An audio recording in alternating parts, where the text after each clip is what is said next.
We are currently housed in the offices of INACS, the Institute for Neuroscience and Consciousness Studies. We're grateful for them donating their space for us to store the 3,500 plus books that we have on UFOs, consciousness, parapsychology, UFOs, remote viewing, near-death experiences, all kinds of anomalous phenomena. And membership is $20 a year. We're supported by donations and the generosity of folks like yourselves. It's what helps us have these free events. I'll be passing around a donation jug later. The INACS group that I mentioned earlier, I also want to let y'all know, recently won the Workhollier Prize awarded by the International Remote Viewing Association at their national conference. The Workhollier Prize is named after Rene Workhollier, who remote viewer Joseph McMoneagle said, if you want to refer to the father of remote viewing, you would have to go back half a century to the French parapsychologist Rene Workhollier. And the Workhollier Award is awarded to people for best research, experimental design, and INACS, which I also serve on the board of, was awarded this because of a research project that they've got going on that is involving remote viewing and dowsing. So if you're interested in that, the sign-up sheet that's going around has applications for the Anomaly Archives. It also has a handout from the INACS Institute about if you're interested in becoming a volunteer subject in that parapsychological study involving remote viewing and dowsing.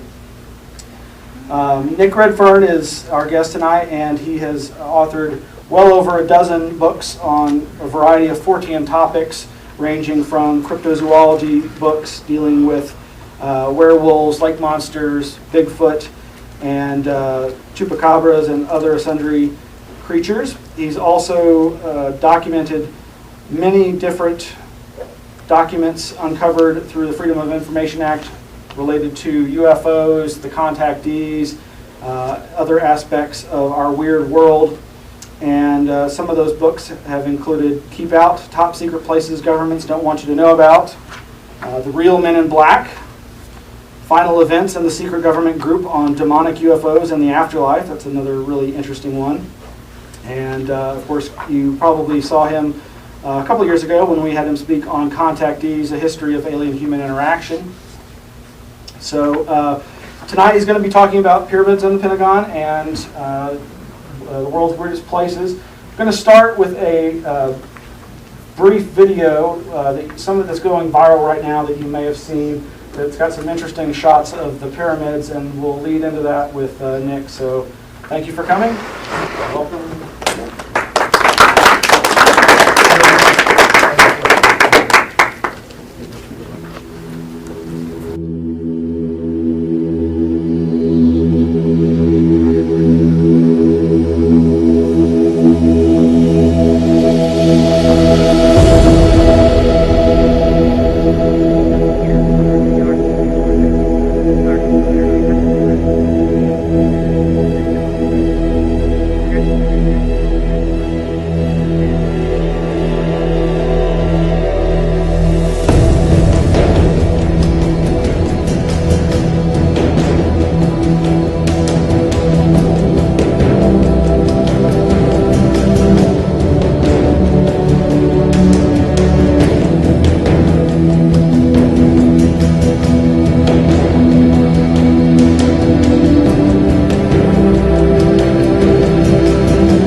thanks everybody. As Miles said, I'm going to talk about two subjects tonight. Record. Oh yeah, do what you want. Yeah. And one is the pyramids, mysteries of the pyramids, and what the Pentagon, the government, knows about the subject. And just sort of coincidentally, which is sort of even a bit of a mystery to me, the publishers put out another book from me, which wasn't supposed to come out till next year, and they put it out like 8 weeks after the pyramids book. So it's I've kind of got two on the go, which so confuses me as the author, never mind the people who buy the books as well. So I thought I'd kind of sort of split it into two 45-minute segments. The first one on the pyramids, and you know, the book itself kind of delves into the whole ancient astronauts scenario as it relates to the pyramid. You know, the idea that were we visited in thousands of years ago by extraterrestrials, and were they responsible for some of the legends, folklore, myths, stories, beliefs relative to religion of the gods coming down from the skies and things like this. Now, of course, a lot of books have been written on this subject, you know, going back to like the days of Eric von Daniken through Zechariah Sitchin, people like that. And although I've always had an interest in this area, I've never written anything about it, because it's like, well, you know, there's a lot of good people doing solid research in these fields already. You know, why just so go along and just do something that's going to replicate and copy what somebody else has done? So I kind of steered away from it. But as I said, not through lack of interest or belief that, you know, it's worth looking into, just that, as I said, a lot of good work was already being done in that field. But one of the things that kept cropping up now and again, where I'd find a little bit of snippets of data here and there, was sort of references to secret official interest in things like the pyramids, the story of Noah's Ark, the Dead Sea Scrolls, and things like this.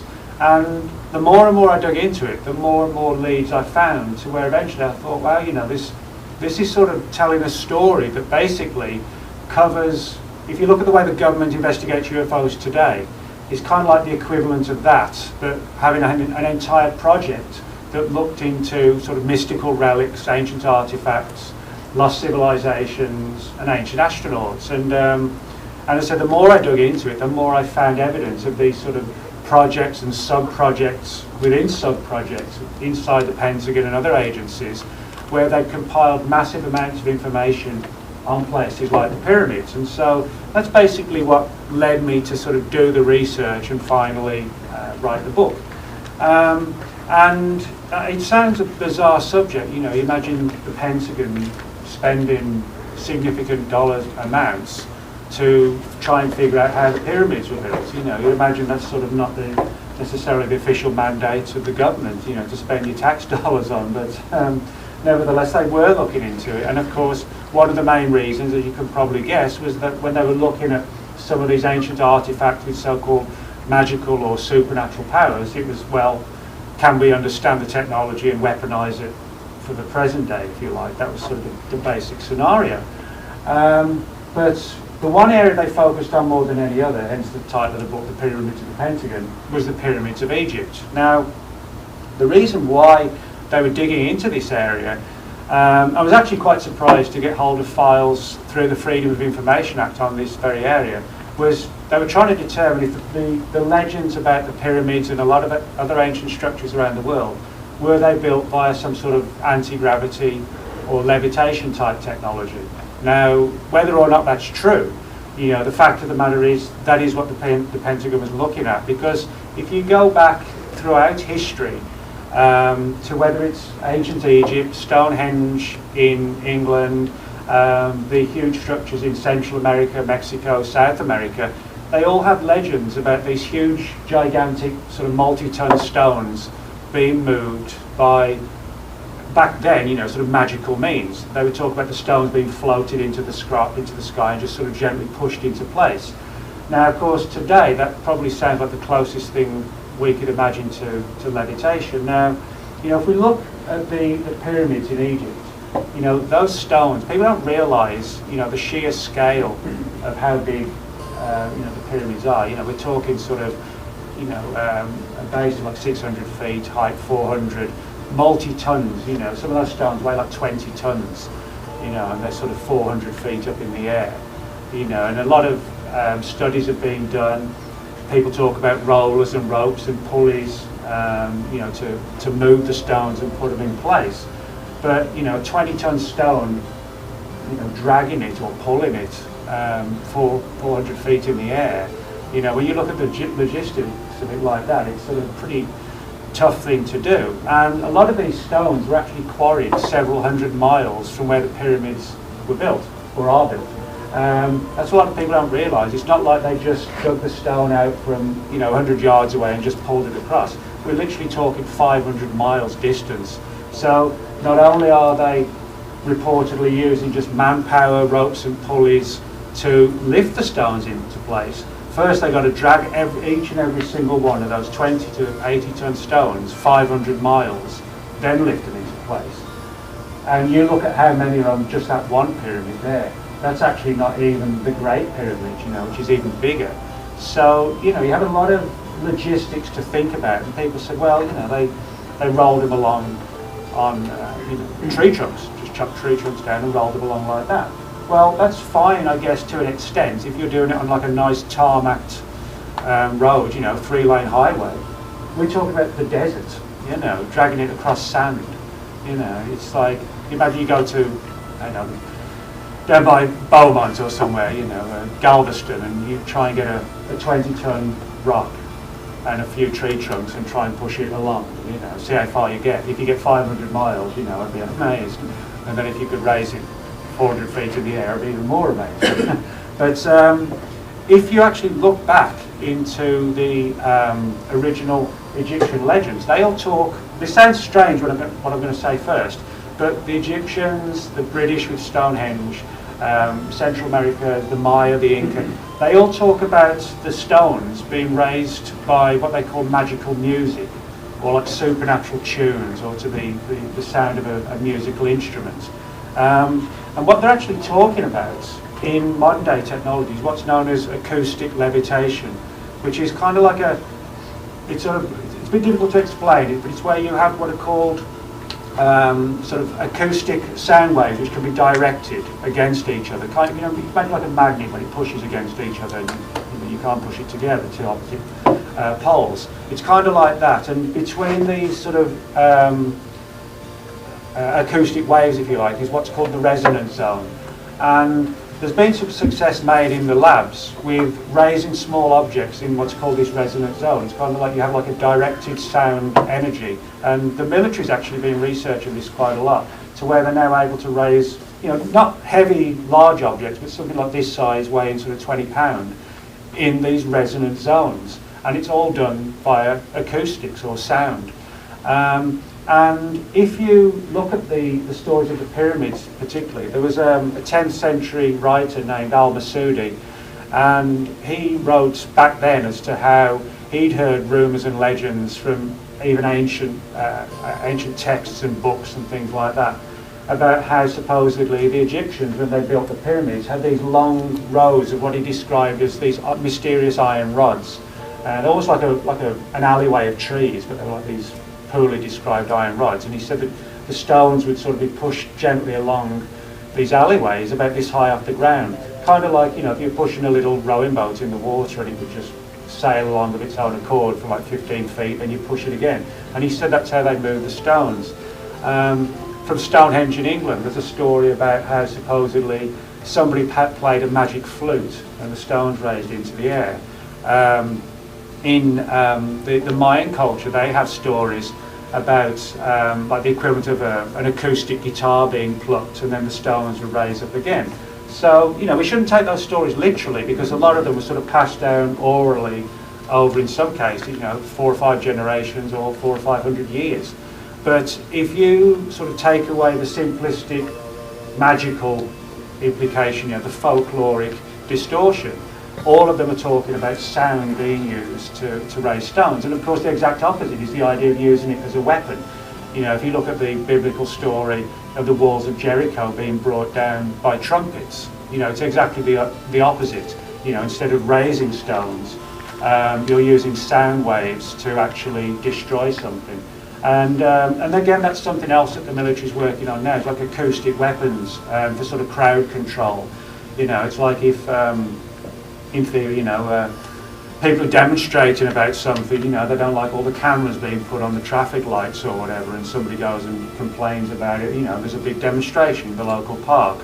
Well, the directed energy weapons or acoustic weapons, basically what they can do, imagine if you're like at a rock concert, you know, you can feel that thumping beat going through you. Well, directed sound waves can actually be used to sort of make you feel nauseous, sick, affect your nervous system, even make, you know, give you vertigo, dizziness, and basically disable you. And that's the point of these acoustic weapons. They're called non-lethal weapons, where, you know, the weapon would be pointed at you. You wouldn't see anything like a bullet or anything like that. It would just be you'd suddenly feel really ill and drop to your knees because you were being sort of bombarded by these concentrated sound waves. So that's sort of the other more disturbing angle of it, I guess. But I was sort of surprised to actually get files on this subject through the Freedom of Information Act. You know, it's one of these things you would think they wouldn't release this material, but they actually did. And it talks about how going back to the 1950s, the Navy and the Pentagon were following the research of a man named Dr. Morris Jessup. And Jessup was someone who was digging into a lot of interesting stuff back in the 50s. He was heavily into UFOs, but he was somebody who didn't just sort of write books from, you know, his office or whatever, or his study. He would actually go out into the field and investigate these things. And he spent a lot of time in Central America, Mexico, South America, and came back totally convinced that things like the equivalent of the Egyptian pyramids were built by extraterrestrials. He couldn't see any other way than some sort of anti-gravity or levitation to move these massive stones. You know, he came to believe that just brute force manpower and ropes and pulleys, you know, just couldn't do it. And so what he did was to go out there, get a bunch of photographs, and then write up his theories in his books. Well, what was interesting is that, you know, in addition to his regular readers who bought his books, the Navy took a great deal of interest in a book he published in 1957 called The Case for the UFO, which was basically a study of UFOs and these ancient structures. And what happened was that a copy of the book was mailed anonymously to the Navy, which had all these sort of annotations, handwritten annotations in there about the pyramids and all about secret naval experiments to try and make a warship invisible and all sorts of strange things. But when you read the annotated version, a lot of people think it focuses more on the stories about the military trying to make this warship invisible, which is actually a famous story known as the Philadelphia experiment. But the annotations actually focus more on the idea of using acoustic levitation to move stones. And the Navy, you know, instead of just ignoring it or just saying, well, that's interesting, they actually flew Jessup out to Washington, D.C. and put him up overnight, paid for his airfare and hotel room, etc., and then interviewed him for like a full day on his theories about, you know, could these massive stones have been moved by some technology, you know, that could be applied today. And Jessup got sort of really concerned that, you know, here he was, some guy who was just writing books about the pyramids, and then he's being grilled in this room by two guys from naval intelligence. You know, it wasn't sort of the sort of thing you expect to see every day, I guess. And he got very sort of worried and paranoid by this whole situation, primarily because he thought, well, if the government's watching, then obviously hit on something that's real and significant and important to them. You know, that was his line of thinking or his conclusion. And so, you know, he began getting more and more paranoid, thinking people were watching him, and I guess the very fact that they'd flown him out to Washington, D.C. suggests they probably were watching him, you know. But in 1959, he confided one day in a colleague, Dr. Manson Valentine, that he'd made a major breakthrough in all this, and he was going to reveal it the next day. But on that particular day, he was actually found dead in his car in a Florida park. This was like a hose pipe, you know, going through from the exhaust and through the front window, and he, you know, dead from carbon monoxide poisoning. Now, people said, well, maybe he's depressed and paranoid and worried about all this stuff with the Navy, which he was. But on the other hand, you know, he'd made this exciting phone call only 24 hours earlier saying, I've got this major breakthrough, I want to tell you about it. And of course, we don't know what that was. Some of his files seem to be missing. You know, we don't have all of those. You know, we don't know where they went. So, you know, is it a case that somebody got rid of him because he was getting too close to the truth of this, you know, acoustic technology? we just don't know. I mean, that part of the story, I admit, is sort of a bit of a grey area. But in terms of the military actually looking at these ancient stories of things like the pyramids, that's absolutely true. You know, and it said the files, or at least some of them, are now in the public domain through the Pentagon. But again, you know, people say, well, why on earth would the Pentagon be interested? You know, it's not their job to sort of further our knowledge of archaeology or history. You know, that's for theologians and archaeologists and sort of Indiana Jones types, not agents of the government. So it's pretty clear that this sort of spin-off angle that they were looking at, you know, well, could we use the technology today? You know, could we use it on the battlefield? You know, if you imagine that you have some sort of anti-gravity aircraft that isn't going to require a runway to land, you know, isn't going to require massive amounts of fuel, but could just sort of hover, you know, land, take off, right and left-hand turns in a harsh environment, then that would be sort of a major thing. You know, it's like you take off from, I don't know, your nearest big airport, like DFW Airport. The only reason the huge runways are there is because the plane's got to get its speed up, you know. You imagine some craft that could just take off vertically, weighed a massive amounts, but wasn't sort of downweighed by gravity, you know, it could actually overcome gravity. Then you've really got a technological device that could basically dominate any country in the world. So that seems to be the reason why they were looking into all this, was the issue of sort of weaponizing the past for the present and the future, if you like. Which we probably shouldn't be surprised about if we're going to be cynical about things. So. But the more I dug into it, the more I found it wasn't just the pyramids and this acoustic levitation angle that government agencies were looking into. Probably the weirdest one of all, which also has like a religious biblical link, was the story of Noah's Ark. Now, you know, you think, why on earth would the Pentagon be looking for Noah's Ark? Well, it all goes back to 1949, when a US Air Force spy plane was flying across Turkey towards the border of the former Soviet Union. The Russians at the time were supposedly building a new military base somewhere near the border of Turkey, because Turkey being our friends, you know, it was kind of seen as a threat to the West. So this spy plane mission got permission to fly across Turkey towards the Soviet Union to try and get as many photographs as they could. Well, the guys used Mount Ararat, which is where, according to the Bible, that Noah's Ark came to rest. They used Mount Ararat as like a guiding line as to where to fly. As they approached the mountain, one of the people on board the plane, which was like a large bomber-type spy plane, not like just a fighter plane with one pilot or whatever, he said he could see what looked like a large boat-like object sticking out the ice. Now, Mount Ararat's about 17,000 feet high. The top few thousand feet, every day of every month of every year, it's sort of permanently ice-capped and snow-capped. You know, the top of it is like the Himalayas or something like that, Everest. And he said he could see what looked like a 600-foot long wing sticking out of part of the ice. So quite naturally they asked if they could get permission to photograph it. And of course the guys at the base said, well, yeah, of course, photograph it. We want to know what it is. So they swung the plane around. In the middle of doing that, as the plane turned, one of the other pilots or one of the other crew members on the other side said he could see a similar type wing structure on a slightly adjacent face. So they photographed that as well, and both of these look like huge wings, both about 600 feet long. Now, of course, nobody today, or even back then, would be flying an aircraft with an overall wingspan of 1,200 feet.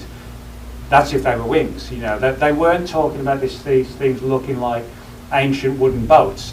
They looked to be like, they described as like slate-coloured dark wings that just penetrated out of the ice. They didn't just look like rock that had broken off. So they then carried on with the original mission to photograph this Russian base, returned to the base, to their home base I should say. The pictures were developed, sent to the Pentagon and then vanished for years. And a few of them actually surface now again through the Freedom of Information Act, and they show what looks like some sort of weird object, sort of semi-buried in the ice. Now, the Pentagon and both the CIA got involved because they wanted to know what this thing was. You know, had it just looked like a weird, rotted old hull of a boat, they probably would have just passed it on to, historians or the church, etc., and say, hey, this is one for you. But they didn't do that because this looks sort of so modern, I mean, it's obviously buried in the ice, which is suggesting to be there a long, long time. but it wasn't something like a bunch of old wood that had deteriorated or anything like that. And in the Pentagon, they don't call this object Noah's Ark, they call it the Ararat Anomaly. That's what it's actually officially called within the Pentagon. They refer to it as the Ararat Anomaly. And that's under the Freedom of Information Act, something like about 70 or 80 pages of documents have now surfaced. And one of the departments of the military that was looking into the story of whatever this thing was on Mount Ararat was an Air Force or military project called Project Moondust. And Project Moondust was basically, if you imagine, let's just say hypothetically, a Chinese spy satellite goes over the US, and it malfunctions, and let's say it crashes in an area of forest in Austin. Well, what would happen? Project Moondust was like a quick reaction military team that would go out and seal off the area, because Moondust, its whole mission was to sort of recover foreign technology for the US to analyse, to see, are they ahead of us, are they behind, are they at a similar level.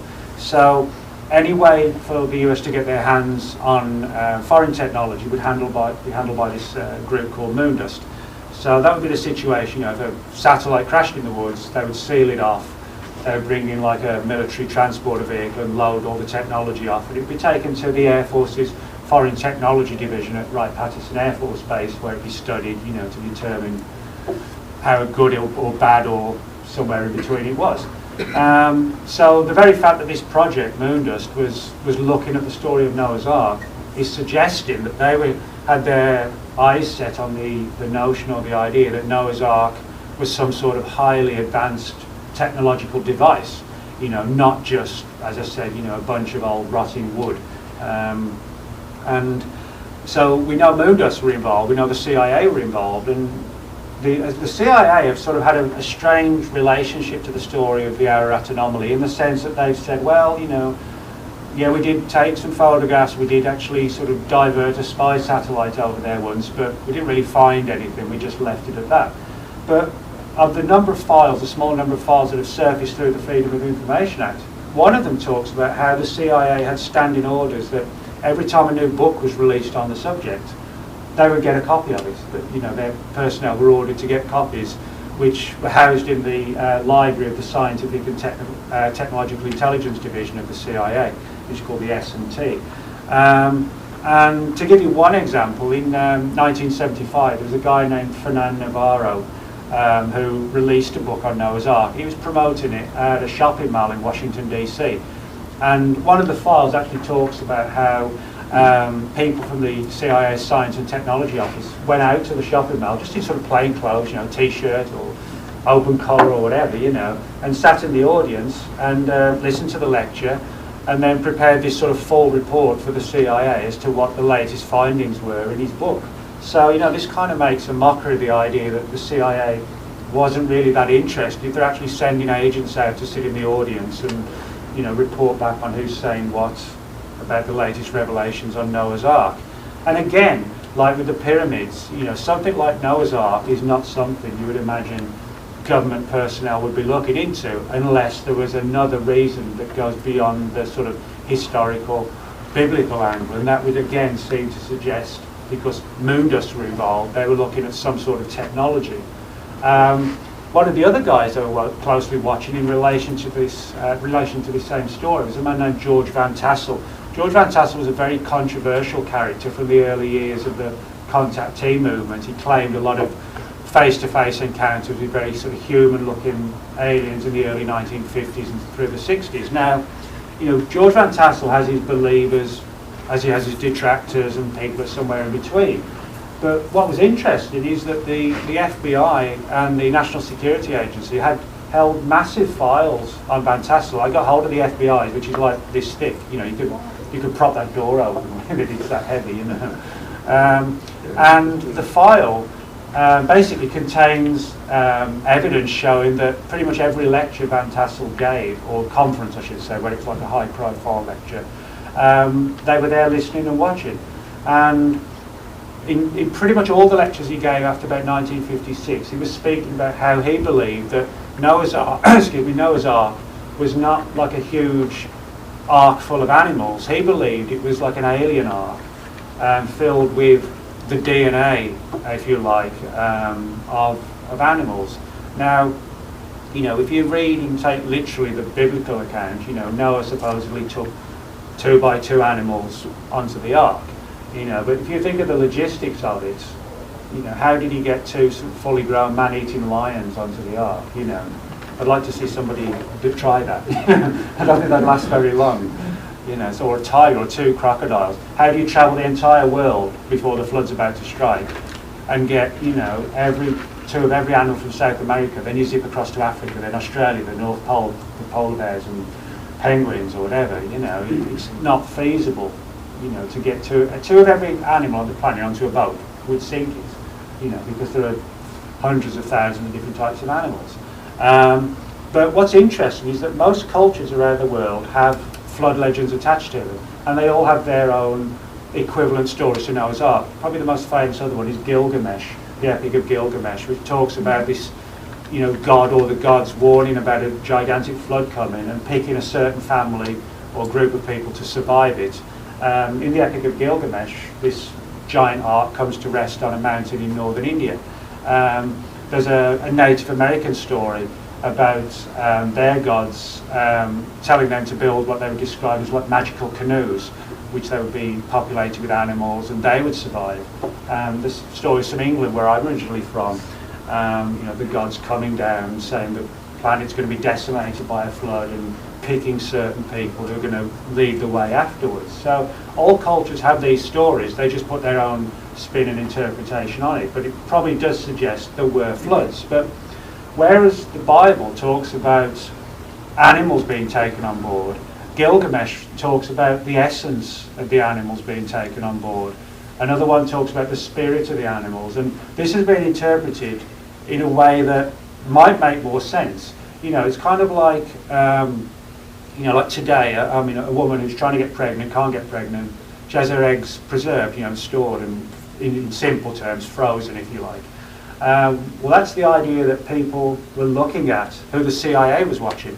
The idea that maybe these arks were like gigantic alien space arks filled with sort of countless row after row after row of sort of preserved human and animal and terrestrial animal DNA, eggs, blood, etc., etc. And possibly, you know, did one of these crash on Mount Ararat and then provoke the legend of Noah's Ark with all these animals on board. Now, whether or not that's true, that's the sort of thing that George Van Tassel was talking about, this controversial contactee. And his references to this provoked a lot of interest, and these specific files were shared by the FBI with the CIA, the National Security Agency, the Air Force, where they even underlined all the stuff about Noah's Ark. So clearly there was somebody within that particular, or those particular agencies, where they'd obviously been talking about whatever this thing was on Mount Ararat and saying something like, hey, you know, anybody who talks about it, just send all the information on to us. And so, you know, although Van Tassel was a highly controversial person, you know, it's kind of ironic that the higher up people within sort of the most prestigious agencies of the US government were hanging on his every word as it related to the Noah's Ark story, which sort of goes down some interesting pathways. We get kind of the same thing with Stonehenge in England, which of course, you know, isn't anywhere near as big as the pyramids. A lot of people don't realise actually how small Stonehenge is. You know, the major standing stones, the upright ones, are only like 18 feet high. You know, and the ones that sit atop them, you know, they're only sort of about 12 feet long. So it's actually not that big, really. But again, you have this issue of how was it built, and of course, as I mentioned with the pyramids, that there are these legends that Stonehenge was built by some sort of levitation. The stories about Merlin, the magician, who supposedly operated under King Arthur. There's a legend about him raising the stones to like magical music again, which sort of ties in with this acoustic levitation type thing that the military's developing. But what's interesting is that over the years, the British Ministry of Defence has taken a great deal of interest in the fact that there's been a lot of UFO sightings over Stonehenge. And many of these, in the last 20 years or so, have been what are known as the black flying triangle kind. I don't know if any of you have heard of the flying triangles. Well, you know, if people think of UFOs, you think of flying saucers. But in the last sort of 20, 25 years, more and more people are reporting these huge black triangular shaped craft, which, you know, some people say, well, could there be a next generation military craft, like a beyond the stealth bomber, that kind of thing, which isn't impossible, but when we look into it further, we see that what's actually happening is that there's more and more of these reports today, but they actually go back as long as UFOs have been seen. In the flying saucer variety, there were just less of them. So it's not so much that they've suddenly just appeared, they're just becoming more and more visible. But a lot of these sightings of these black flying triangles have been reported from Stonehenge. And Stonehenge is built on a piece of land called Salisbury Plain. And Salisbury Plain it's like a huge expanse of just fields and woods. But part of it is actually owned by the military. It's where they have sort of manoeuvres and operations, you know, and sort of test runs for going into warfare to train the troops. So it's off limits to the general public. It's like 27 square miles. It falls under government jurisdiction. Right next to Stonehenge? Is that what you're saying? Yeah, it's like behind where you have Stonehenge there, there's the main road, then you've got Stonehenge. It's all on what's called Salisbury Plain, but you go maybe a mile back and you just come to a big line of fence. And that's where it's all owned by the military. But the military's own personnel there have reported a lot of weird experiences that seem to be tied in with the stones. Wiltshire, where Stonehenge is found, is also home to what's called the Avebury Stones, which is this huge stone circle. And both at Stonehenge and the Avebury Stones, the people have reported these strange little balls of light sitting between the stones, which anywhere from sort of like a golf ball up to about a basketball size. But what's interesting is that people describe these these balls of light as it almost like under intelligent control. That's to say, or they were some sort of an energy-based intelligence themselves, where people tried to get close to them, and the lights have sort of bobbed up and down, and then as they got even closer, they backed away, and then stopped, and then the person gets a bit closer, and they back a little bit further away. As if, you know, whereas we're sort of flesh and blood and bone, you know, could this be like an intelligent energy, if you like? And what's interesting is that these same balls of light have been seen over the crop circles, most of which appear in the same county every year, which is Wiltshire. And just a few years ago, the British Ministry of Defence released a report called the Condign Report, which addressed the idea of whether some UFOs at least could be, as they described them, as plasmas, sort of like strange balls of light. But the MOD wondered if these plasmas could actually have an effect on the human mind. And there's references in there to, if they could have an effect on the human mind, can we make a weapon out of it? You know, it comes back to the same thing. But again, all these weird balls of light were being seen around primarily Stonehenge and the Avebury Stones. That was the Ministry of Defence's main focus. So again, it seems to be the same thing going on, whether it's Britain or America, that, you know, the interest in these ancient mysteries is provoked by, can we learn something from them that, you know, the military can use, rather than can we learn something that tells us more about our mysterious history as a species, which I guess from our perspective, we'd probably like to go with the latter. You know, for the military's perspective, it's more, you know, what can we do with it, you know, which is understandable. You know, I understand that, you know, they want to kind of improve their weaponry, I suppose. But, you know, we get this everywhere, where you have these ancient technologies and these ancient myths of the people of that era having access to technologies that we've either lost or forgotten about.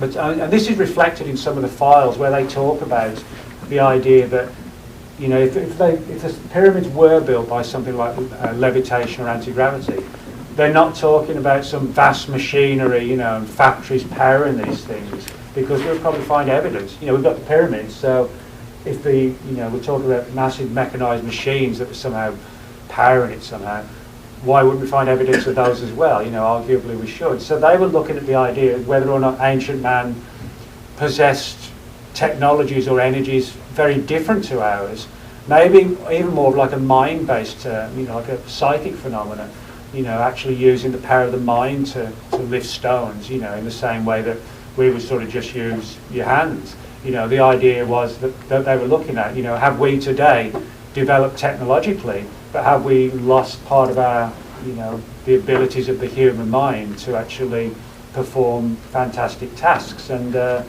it's kind of like people who have visions of the future, or you think about someone you haven't spoke to for a while, and then they suddenly phone up 5 minutes later, that kind of thing.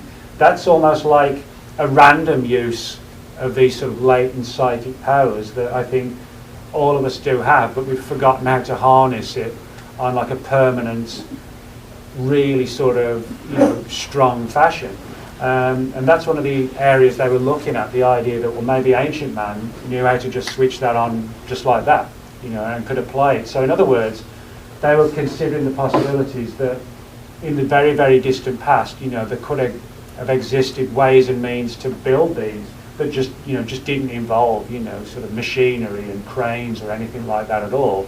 And that wouldn't necessarily, there wouldn't be anything left because it was all being literally powered by the human mind.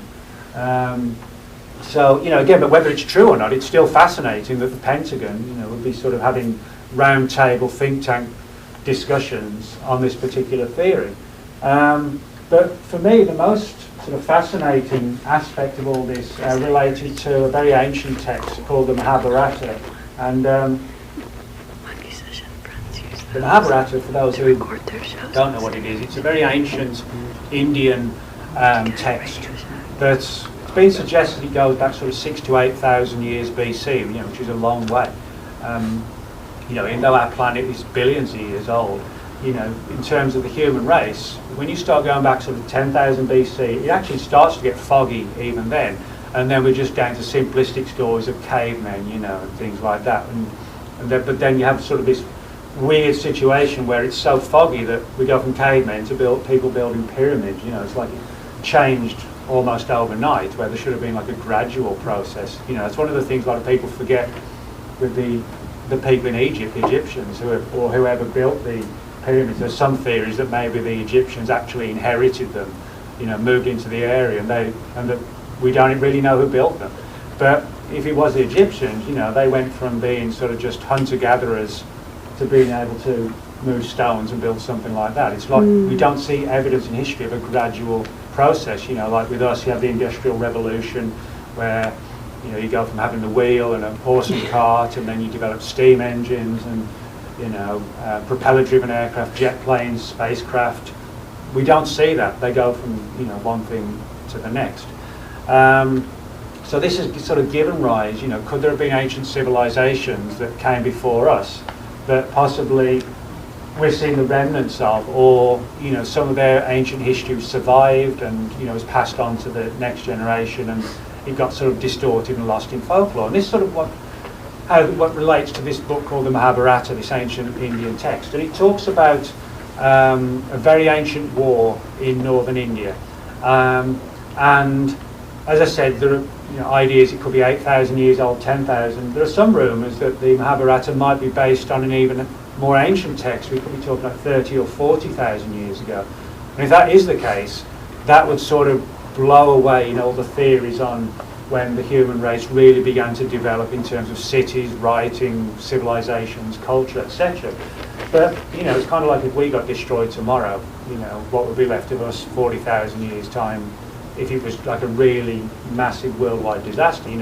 The people of that era would just say, oh, those stories that people came before us, it's just folklore. There was no such legendary place as America or whatever, it's just somebody wrote about it in an old folklore book and it got distorted and passed down. But the Mahabharata, imagine an ancient text, say written, 10, 20, 30, 40,000 years ago, and two rival factions going to war. You'd imagine sort of, guys on horseback, bows and arrows, spears, that kind of thing.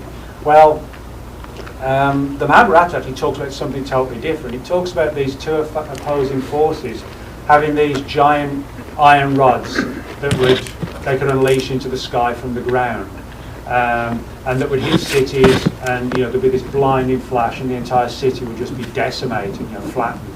They talk about the opposing armies, as I said, not on horseback with bows and arrows, but flying in the sky in these craft called vimanas. And when you read the translation, they actually talk about the vimanas being powered by an engine of mercury. Not even talk about being floated into the sky by balloons.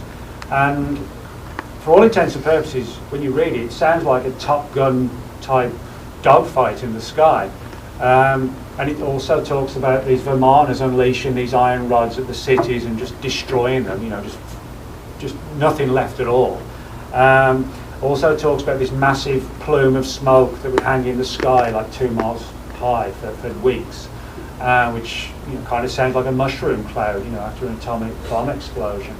And the really interesting thing is it talked about how the people in the area, in the hours and the days and weeks afterwards, they would start to fall sick. The hair would fall out, the fingernails would fall out, they'd be vomiting, passing blood, and then they'd die. All those symptoms are classic symptoms of radiation poisoning. It's kind of like today. I mean, God forbid it ever happened, but if there was a nuclear war or a dirty bomb goes off, it's not enough to say, well, the blast was on the other side of Austin, I'm okay. If the wind blows, and your windows are open and radioactive dust comes in, you breathe it in. You don't have to breathe much in before you've got radiation poisoning, and your white blood cell count goes out of control, and you're dead in hours in some cases. That's one of the, if you're not in the blast area, that's the major thing, is the radiation poisoning. But the Mahabharata, it actually sounds like it's describing all the effects of radiation poisoning or an atomic war, from this vast plume of smoke just hanging there for days, which sounds like the mushroom cloud. The huge bright flash is the flash of the explosion. They even talk about the temperature dropping and the sky turning black. And in scientists who research what would happen in an atomic war, they point out that because these explosions are so massive, they would kick billions of tons of dirt and dust into the sky, which would settle in the atmosphere and create what's called a nuclear winter, where the sun's ability to get through this thick, dense cloud, the sun its ability to shine on the earth would reduce by like 85%. You imagine the temperature takes us down to, like, say, 25 degrees for 10 years until the clouds started to clear. That's what they're talking about. And again, the Mahabharata describes all this, which sounds like this nuclear winter. What's most intriguing is that one person more than any other who was fascinated and arguably obsessed by the Mahabharata was Dr. Robert Oppenheimer, who was the father behind the atomic bomb. He developed, I won't say single-handedly, but he basically ran the program that led to the creation of the 2 atomic bombs that were dropped on Japan to end the Second World War. And he was speaking at a conference in 1952 in Washington, D.C., and he was asked, when were the first atomic bombs used? He said, and somebody said, is it the ones we dropped on Japan? And he said, yes, it was. And then he paused and he said, in modern times, as if to say, maybe we're the first, at least in our civilization, but not the first period. And he came to believe, although he was careful on what he worded, and how he said it, he basically said, or came to the conclusion that we weren't the first, and maybe there were people like us who developed atomic energy in the past. But he didn't believe it was sort of like an entire worldwide civilization like ours, because even if we destroyed ourselves, there would still be a lot of devastation left. And he came to believe it may have been sort of localized pockets where one nation was highly advanced, maybe like India or Egypt or some of the South American countries, whereas maybe whole swathes of Europe weren't, or China or whatever. It's kind of like today. We take things like the internet for granted, but there are still tribes in South America that hunt with bows and arrows. So, in other words, the idea that maybe in the distant past, when there weren't obviously nowhere near as many people on the planet, could it have been the case that cultures flourished and destroyed themselves and then provoked legends like Atlantis? And today we laugh at them. We say, oh, there's no such place as Atlantis. Well, maybe there wasn't by that name, but maybe it was sort of a distorted legend based around stories like this. And again, Atlantis and these ancient stories was studied deeply by the Pentagon. Another controversial character that looked into all this was a man named Edgar Cayce, who was a sort of prophet and psychic, and he came to believe that Atlantis, at least there was a basis of fact behind the legend. And the CIA actually opened a file on Cayce and all his Atlantis research. And there's even a rumour, which I haven't been able to prove, but it is in print, that supposedly the CIA infiltrated his headquarters, which is based in Virginia Beach, which still exists. You can go out to Cayce's sort of archives at Virginia Beach, but there's a story about the CIA managing to get somebody on the payroll there and report back, what all the files contain. So, we see a lot of evidence going in a lot of different directions as it relates to, what the Pentagon was interested in, everything from the pyramids to Stonehenge, to Maurice Jessup and his anti-gravity research, to Noah's Ark, to the Avery Circle, the Avery Stones, and even to the Mahabharata and, ancient atomic warfare. And, I'll be the first to admit it's sort of an area that hasn't been explored that much before, the idea of what the government knows about sort of the ancient astronauts, ancient civilization angle. I wouldn't be surprised if more comes out in the same way that, 20 years ago, when files started to surface from the government on UFOs, more and more has come out over time. And I think that will probably happen as we go further ahead in this field. So that's sort of like a broad outline on at least what we know the government knows, or suspects at least. And I think it's probably fair to say that the government suspects more than it can actually prove. It's like sometimes we give governments more credit than they're due, in terms of their ability to find information. If we're talking about something that occurred 6,000 years ago, even they're going to have their limits on actually proving it versus theorising on it, which are two very, very different things. So I think they've got a lot of suspicions that the past isn't just as it appears to be, or the past isn't just, as black and white as the gods came down and Noah's Ark was this old boat. I think they have a lot of theorising and ideas, but maybe they're still scratching their heads, to a fairly significant degree. So, with that said, we'll go on from the pyramids to the world's weirdest places. That's a new book I've got out, which is a study of like 25 hotspots all around the world where strange things have occurred.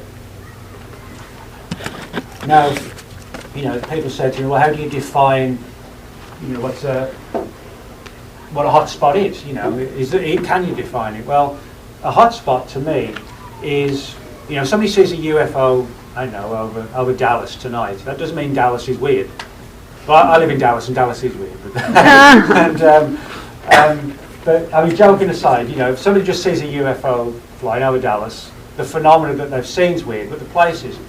But if you imagine you've got one place where people see UFOs, Bigfoot, ghostly activity, men in black, a whole range of different stuff, all concentrated on one area, then arguably that makes the place itself weird.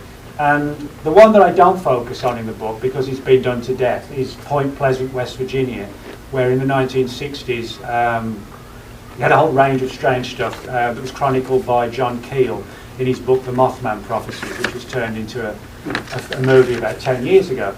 Point Pleasant, West Virginia, just a normal everyday town until about 1965, when people began reporting this sort of glowing-eyed, winged, almost like a cross between a demon and a gargoyle type creature that became known as Mothman. And the name kind of sounds cartoonish, like Batman or Spider-Man. But the reports were sort of more like gothic and supernatural. It's like a shadowy, winged, wraith-like creature that would hide in the shadows and sort of have these penetrating, glowing red eyes, and people would almost see like the peripheral vision, if you like, sort of lurking in the darkness. And it became known as Mothman. Well, at the same time that people were seeing the Mothman, people who witnessed it started getting these visitations from the so-called Men in Black. People think of Men in Black, they think of Will Smith and Tommy Lee Jones in the movies, but the real Men in Black are sort of very different. They're nothing like sort of government people. They're described as almost like creepy, sort of skinny, totally white-faced ghouls is probably the best way to describe them. They look like something, like imagine a modern day vampire, who wouldn't turn up in a cloak and dress like a waiter, in like some old horror film. They'd be like, imagine a vampire dressed in a modern day suit and it's like an old 50s fedora style gangster hat. That's how they turn up, and they're very menacing and creepy. So they were out in force at Point Pleasant. There was a lot of strange poltergeist activity in people's homes, people having alien encounters, UFO landings, and then it all suddenly came to a halt. But John Keel came to believe that Point Pleasant was what he termed a window area. That's to say that it was a place on the planet that seemed to be like a magnet for strange phenomena. And he came to believe there was a reason for this. He believed that there are certain spots on the Earth that are sort of like doorways and portals to other dimensions where paranormal or supernatural phenomena can come through. Best way to describe it, if you're driving in your car and you turn the radio on, you don't like the song, so you tune to another station, you tune to another, you tune to another. You tune to the fifth one, you find like a song you like, you leave that one on. Well, all those stations are all playing at the same time, but you can only be tuned into one at any given time. It's not like the others just don't suddenly exist or pop into existence when you retune. They're all there at the same time. And that's what Keel came to believe. That's like a simplistic description, but he believed that we sort of coexist in multi-dimensions, and things today like quantum physics are allowing for the existence of multi-dimensions, that if you knew how to sort of skip from one to the other, you could actually zip in and out of one reality and into the other. And that's what Keel came to believe was going on at Point Pleasant, that there was sort of like a rift in the sort of space-time area that allowed all this stuff to come through.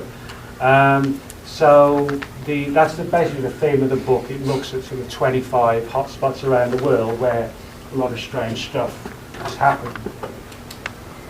Now, we start with one that probably a lot of people can think of, Loch Ness, Scotland, which of course is sort of allegedly the home of sort of a creature that looks like that, sort of like a long-necked, long-tailed, thick-bodied, flippered animal that has become known as Nessie. Now, of course, people talk about the Loch Ness monster as if there's just one. There've been reports for at least more than 1,000 years. So, if there are strange creatures in Loch Ness, there wouldn't just be a Loch Ness monster swimming around for 1,000 years. There'd have to be like, a colony of them. And if there is, people say, well, what are they? Well, that is a picture or drawing of a creature known as a plesiosaur, which existed during the prehistoric era, the dinosaurs. Supposedly became extinct like 60-something million years ago. One of the theories is that because Loch Ness, before the last ice age, actually opened to the oceans, it wasn't landlocked like a large lake. Could some of these creatures have swum in, and then when the lake finally got landlocked, they couldn't get out, and they bred there and sort of acclimatized themselves to it. Well, it's not impossible, but the ocean's obviously seawater, salt water. Loch Ness is freshwater. Now there are some animals which, there's like for example saltwater and freshwater crocodiles, and some animals can actually adapt. A lot of animals can't adapt at all. You put a sea freshwater fish, into the ocean, it'll kill it. It's just it's like if we're in the sea, you get a mouthful of salt water, you know what it tastes like. It's that kind of that situation. So other people wondered, could they be giant eels, something like that. I guess if you're on the shores of Loch Ness and you see like a 30-foot long giant eel with a body the size of an oil drum, you're probably not going to argue whether or not it's a monster. It might be a giant eel, but it's for all intents and purposes it's a monster, I guess. Other people have suggested things like giant salamanders, giant sturgeon, catfish, all sorts of things. But that wouldn't explain the neck. And that sort of led to another theory, the idea that these creatures are paranormal, that they flit in and out of our reality, because although Loch Ness is a large body of water, it's like 22 miles long, a mile wide, and about 800 feet deep. Questions are being asked as to whether a creature like that, which typically grew to like 20 to 30 feet long, and of course, if they're living in Loch Ness, you would need a healthy, viably sized colony, so you'd have healthy reproduction, and is there enough fish in Loch Ness to feed like a colony of 30-foot long animals? That's going to require a lot of fish every day for every animal. And a lot of questions have been asked, maybe there isn't enough. Now there have been occasions where people have used sonar to scan the loch, kind of like the equivalent of radar in the sky. They've actually tracked the movements of one or two what seem to be large things under the water, but then they vanish in the same way that UFOs vanish off the radar screens. And this actually given rise, could these creatures be sort of passing through portals? And I don't think we can rule it out, because Loch Ness is legendary for a lot of other strange activity. Everybody thinks of the Loch Ness Monster, but back at the start of the 20th century, like 1908, 1909, one of the most famous occultists, Aleister Crowley, actually had a house on the shores of Loch Ness called Boleskine House, which in the 1970s was owned by Jimmy Page, the guitarist with Led Zeppelin. And around about 1910, 1912, Crowley is supposedly involved in all sorts of ancient rituals and rites to try and summon up demons out of Loch Ness. There's been a lot of UFO activity over the Loch. People have reported seeing like huge black cats prowling the shore. Now, in Britain, there are no indigenous large big cats, like mountain lions or panthers or anything like that. But every year there are hundreds of reports of these sort of giant black cats roaming around, and many of them are seen at Loch Ness. There have been ghostly encounters at the Loch, and so in other words, there's sort of 5 or 6 additional weird things going on all the time at Loch Ness beyond just Nessing. And I think the strangest of all involved a man named Ted Holliday, who was a Loch Ness Monster researcher, who came to believe that the creature was paranormal. And this sort of developed from the fact that on a number of occasions, he was obsessed with it. He wasn't just interested, he grew into like a full-blown obsession. And he would spend weeks at the shore of the Loch, waiting to see something to surface and photograph it. And on maybe 3 occasions out of 6 months, he thought he did see something. When he tried to photograph it, each occasion his camera would jam, or the picture would come out fogged. But on other occasions, when he would test it, it wouldn't. It was almost like the phenomenon was taunting him, and then at the last moment preventing him from getting proof. And he came to believe that it wasn't a flesh and blood animal, or at least in the way we understand it. But in 1974, he had that kind of feeling that we all have on one occasion, when you think somebody's looking at you from behind, you turn around and somebody's staring right at you, you kind of get that feeling that somebody's doing that. And he had that one particular occasion, 74, and he turned around and he saw one of these classic men in black, these pale-faced guys, in a black suit, a lot less of all places, on the shore, which sounds bizarre. And the very next year, the same spot, because he used to take his sort of summer holidays from work and just go out there every year. He had almost like a fatal heart attack on the very spot where the man in black was seen the year previously. So that was sort of ominous in itself. But it goes to demonstrate that that when we look into some of these places where they're famous for a paranormal phenomenon, they're actually sort of saturated with a whole range of additional paranormal phenomena as well. That's a place I actually grew up only about 10 miles from in central England, called the Cayce, which is a large area of forest. And that particular cemetery there, which is a huge cemetery, that's just a part of it in that photograph. And the forest goes on for about 27 miles past there, and all around it as well, I should say. That cemetery is called the German Cemetery, which kind of might sound a strange name for a cemetery in Britain.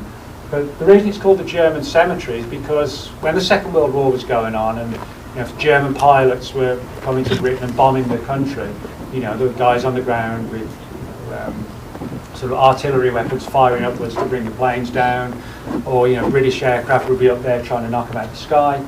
And if the planes crashed on British soil and the pilots survived or they parachuted out, they'd be taken to prisoner of war camps in Britain. In the same way that, like for example, the Vietnam War, when American troops were held prisoner in Vietnam, that same thing. And if any of the German soldiers or air crews or whatever died in Britain during the Second World War, they actually had a cemetery for them where they buried them all, and it's that one called the German Cemetery. But all around that cemetery for decades there have been sightings of strange activity. Interestingly enough, a lot of these sort of large black cats, which a number of researchers in the UK think have sort of paranormal origins as well. There have been reports also of sort of large glowing-eyed ghostly black dogs, which have become known as phantom black dogs in sort of paranormal research. And if any of you have ever read the Sherlock Holmes novel Hound of the Baskervilles, or seen the the movies. In the novel, it's based around this legend of this sort of huge, like almost like pony-sized black dog with these fiery, blazing red eyes that sort of prowls the countryside. It's sort of perceived as being like a Grim Reaper type creature. Well, Conan Doyle, Sir Arthur Conan Doyle, who wrote the Sherlock Holmes novels, he actually based that story on existing stories of these phantom black dogs that have existed in British culture for centuries. And so he basically used the folklore and the mythology to write his novel. But the stories, or the legends at least, have existed, as I said, for a very, very long time, and many of them are recorded around this particular cemetery. In 2007, there was probably the strangest series of encounters of all, where people reported seeing this large wolf-like animal sort of prowling among the headstones. Now, there shouldn't be any wild wolves in Britain at all. Officially, the last wild wolf in the British Isles was killed in Scotland in the 1700s. That's how long the wolf hasn't existed in Britain. But there have always been rumours about pockets of wolves, surviving, which probably, there could be some truth to that. That's not anything paranormal. Nature does have a way of surviving. But what was weird about this particular wolf is that people said that when they saw it, or it saw them looking at it, it would rear up onto two hind legs, almost like, so it looked like a werewolf rather than a wolf. And again, Britain has a lot of weird stories of werewolves, not from the perspective like the Hollywood thing of some guy bursting out of his clothes, like a Hulk or something, and turning into this sort of 8-foot tall werewolf, but creatures that sort of look wolf-like, but that can stand on their hind legs. Now, it sounds kind of bizarre, but if you look into Native American lore over here, they have similar reports of creatures like skinwalkers, where a person can adopt the guise of an animal and become sort of allegedly, morphed into it. Other people suggest, the paranormal angle, and a lot of these creatures are seen around like cemeteries, ancient bridges, ancient crossroads, which are all classic areas of paranormal activity throughout the world. Bridges, it's like the trolls in Scandinavia, a lot of Bigfoot reports in the US reporting near bridges. Somebody's driving through the woods late at night and this hairy creature dashes across the road. It just happens to be on a stretch of bridge. You have a lot of haunted bridges. With the Mothman stories at Point Pleasant in '67, it was all culminated in the collapse of the town's Silver Bridge, where dozens of people drowned when the cars fell into the Ohio River when the bridge collapsed. So for some reason, bridges, crossroads, cemeteries are all sort of interlinked with paranormal activity, and that's probably, in Britain at least, one of the sort of most paranormally soaked cemeteries you could find. And it's kind of funny, I grew up only like 10 miles from it, so it was like something to check out pretty regularly. That's a place called Devil's Gate Dam in California, which is in Pasadena, so it's part of Los Angeles. And it's called Devil's Gate Dam. I don't think you can probably see it when I point it out, but that's supposedly like the horn of a devil. That's like its forehead, nose, eye, then you have the mouth, and then the chin there. It's sort of like, supposedly like a side profile of a demonic type face. Excuse me. And so that's why it got locally it got this name, Devil's Gate Dam. But the dam itself, that particular area, that woodland, is again, it's sort of saturated by a lot of very, very strange stuff. You'd imagine Los Angeles, Pasadena, sort of highly populated area. How could there be somewhere mysterious like that? Well, when you actually get to the outskirts of Pasadena, where this is based, where I've taken that photograph, that's like at the bottom of a valley. And you probably have to walk downhill for like 10 minutes. So it's almost like a little hidden valley in Pasadena.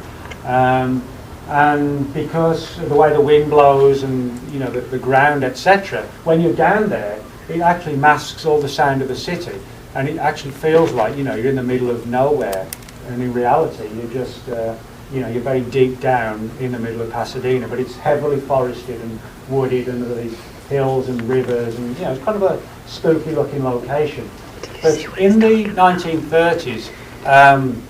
There was a man named Jack Parsons, who was an early rocket scientist, created there a company called the Aerojet Corporation. And just before the space shuttle fleet was retired just a year or two ago, the Aerojet Corporation was still making the solid rocket boosters for the massive fuel tank that the space shuttle would use to get it into space. So, you know, his company had, you know, he was a major player in rocketry back in the 1930s, and of course, you know, 70 years later, his company was still going. And he was also responsible for, not single-handedly, but with a group of them, creating NASA's Jet Propulsion Lab. But he was also a noted occultist. He was a follower of Aleister Crowley, who just happened to have the house at Loch Ness. And he lived out of Pasadena, as I said, was a deep follower of Aleister Crowley. And before every rocket launch out there, he used to invoke the god Pan to try and ensure a successful flight. Now, at the time, all these rocket tests were being done on behalf of the military, the Army Air Force. It was combined at the time, called the US Army Air Force. And he had the top secret clearance with the military, and they just basically turned a blind eye to the fact that he also happened to be, you know, a practicing occultist and following Aleister Crowley. They were like, well, what he does in his spare time, you know, we don't really care as long as he can build rockets for us. But he would, you know, sort of engage in all these rituals and rites, you know, stamping around at the rocket launch site and down on bended knees, you know, speaking in archaic languages. You'd have all these generals there sort of stood there not too happy, but just get on with it, you know. And so, you know, he's an interesting character, but there's a lot of stories that because Parsons claimed to be opening doorways to bring in these ancient gods to ensure these sort of safe flights, there's theories, you know, did he open a door to something else, more negative, if you like? And what's interesting is that just behind those trees on the left-hand side, there's an old bridge. Again, you know, bridges coming into it again. That locally is known as Suicide Bridge. And the reason it's called that is because in the last century or so, I think the count now is like 130. In a century, like 130 people have just thrown themselves off the bridge. You know, and when research has been done by the police, you know, the people didn't seem like typical suicide victims, you know. Weren't major problems going on in their lives for most of them. Obviously some there were, but, you know, they just crossing the bridge and just threw themselves off, you know. And the theory that some people have is that the entire area, thanks to sort of Parsons, has sort of, you know, it's adapted or adopted this sort of atmosphere of negativity and some sort of psychic backlash, if you like, which provokes a lot of strange stuff. And the other thing that's sort of very unsettling, not from a paranormal perspective, but, you know, if there is this sort of negative thing in the area, in the 1950s, there was literally yards from where I took that photograph, there were a bunch of tragic killings of children by a man named Mac Ray Edwards, who was like a child serial killer. I mean, just totally deranged. He hung himself in prison, actually the day before Halloween in 1970.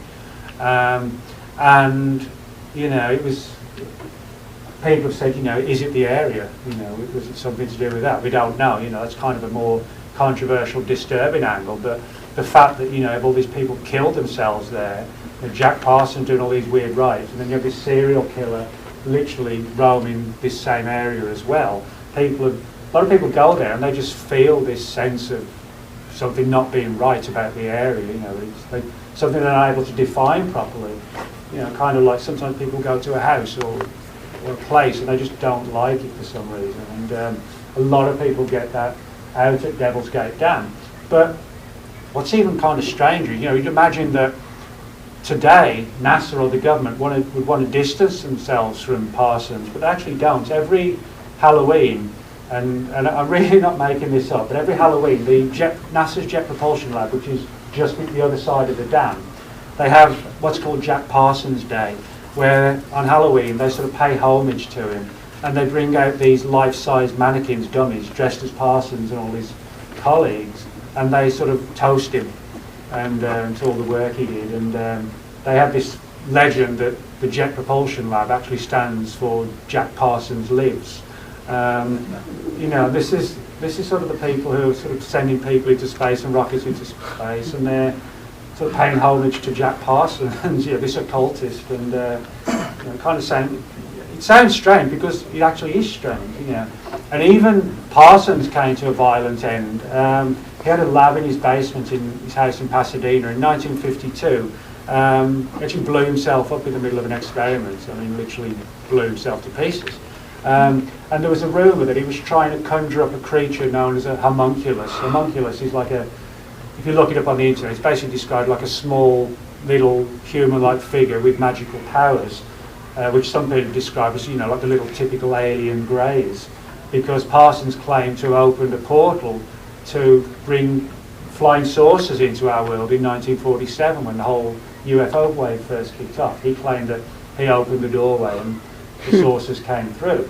So it's kind of weird that he would then be trying to conjure up this little figure in 52, and of course it all ended badly for him, and you know, he got killed, and that was the end of Parsons, which, you know, some people say, well, you dabble into all this sort of stuff, you know, and then you pay the price for doing it, you know. So but it's a very weird set of circumstances when you find out what Parsons was doing all in this area, and then suddenly the entire area becomes just like a magnet for not just strange stuff, but very unsettling stuff.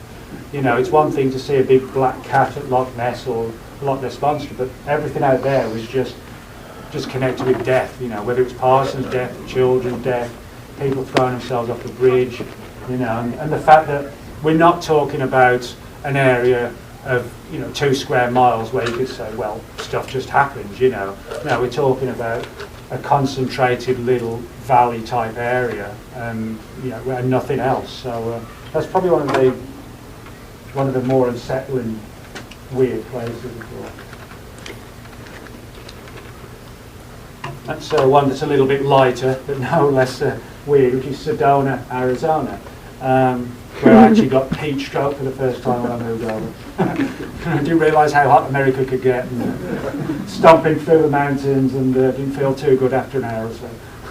It was like July and about 110, so I guess I should have known better, coming from rainy old England. So. But Sedona, those particular hills, the mountains there, they have a lot of rich history and folklore of so-called little people.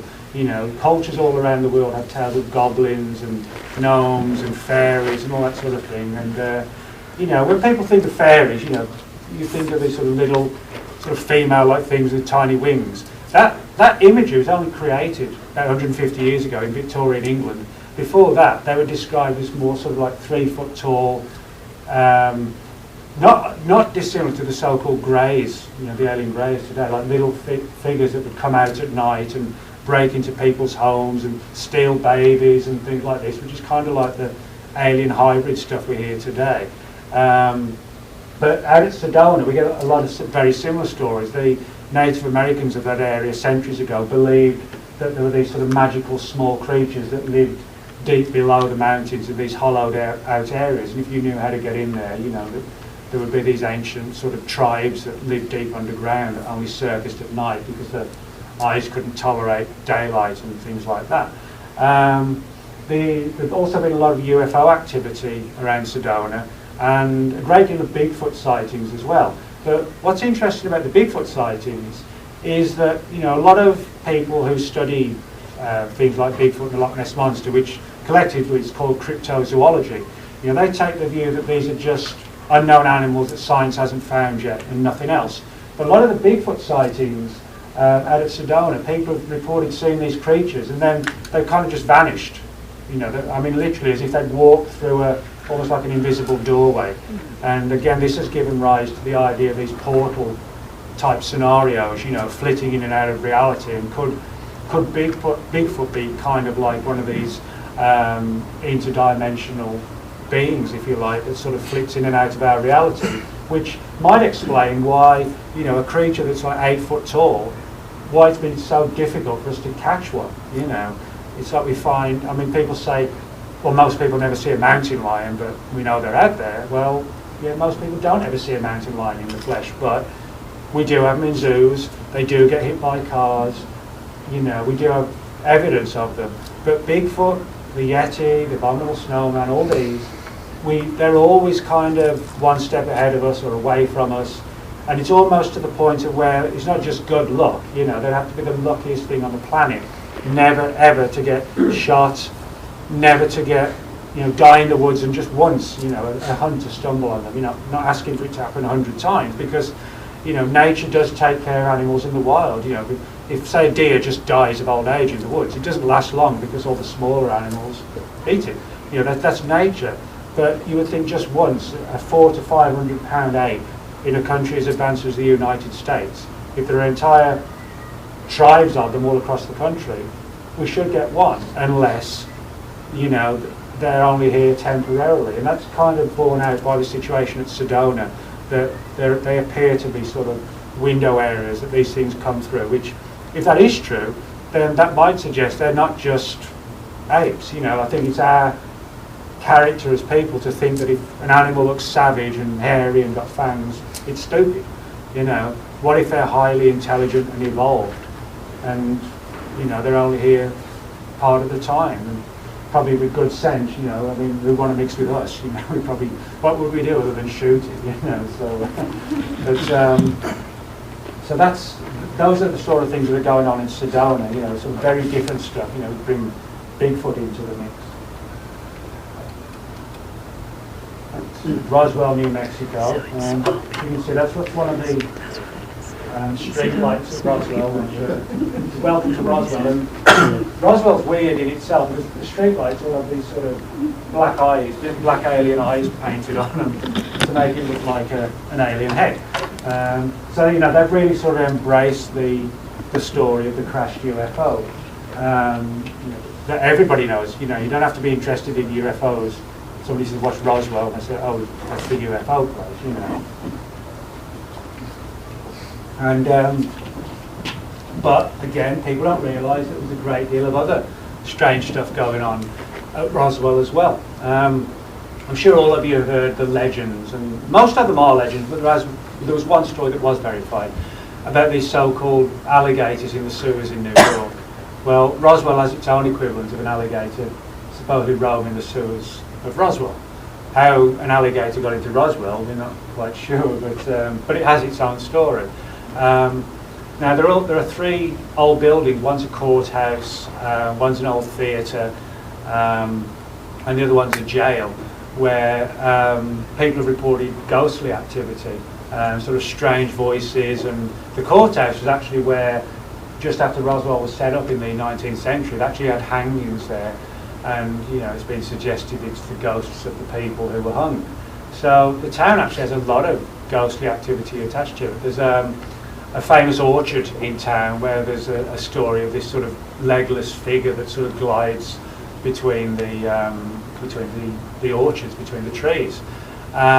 So you know, we have those two things beyond just the UFO encounter. But there's actually a very strange story that combines the UFO issue with the ghostly activity. And when the crash of whatever it was happened in summer of 1947, bodies were supposedly recovered, they were reportedly taken to the military hospital of the old Roswell Army Airfield.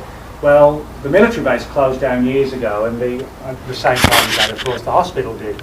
And the hospital was eventually knocked down, and a new brick building was put in its place, which today is called the New Mexico Rehabilitation Center. It's basically, you know, for people who've got addictions and can't get past it themselves. So it's kind of like a rehab center. But it's actually built on the foundations of the old hospital where supposedly these bodies from the Roswell crash were taken. And a number of the nurses working there have quite openly and on the record, you know, with their names, have said they've seen these little characters sort of passing through the walls of the new building. And that's something we actually do get in a lot of ghostly stories, where ghosts seem to be tied to an area, and it's like they repetitively do the same thing over again. You know, they might walk through a wall, and then we find that 200 years ago, it was like an old castle, there used to be a doorway there, and it got bricked up. You know, but it's not as if they're like a living thing. It's almost like a tape loop playing over and over again, rather than like a living thing. But a lot of the nurses at the hospital have reported seeing these small figures sort of flitting through the walls late at night. And all this sort of stuff, you know, the ghostly activity, that never really gets reported to any great extent. I think because, understandably, it gets overshadowed, you know, by the UFO material. It's Death Valley, California, which is known for two things, or actually several things, but two I'll point out. One is so-called sailing stones. If you look at that on the right-hand side there, that's actually a stone.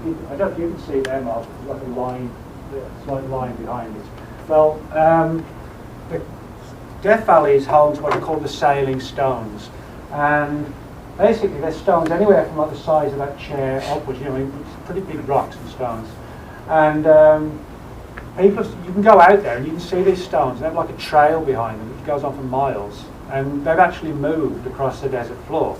And nobody really knows how this is achieved. You know, how they make their way across the desert. You know, it sounds bizarre, but it's sort of joke or a legend.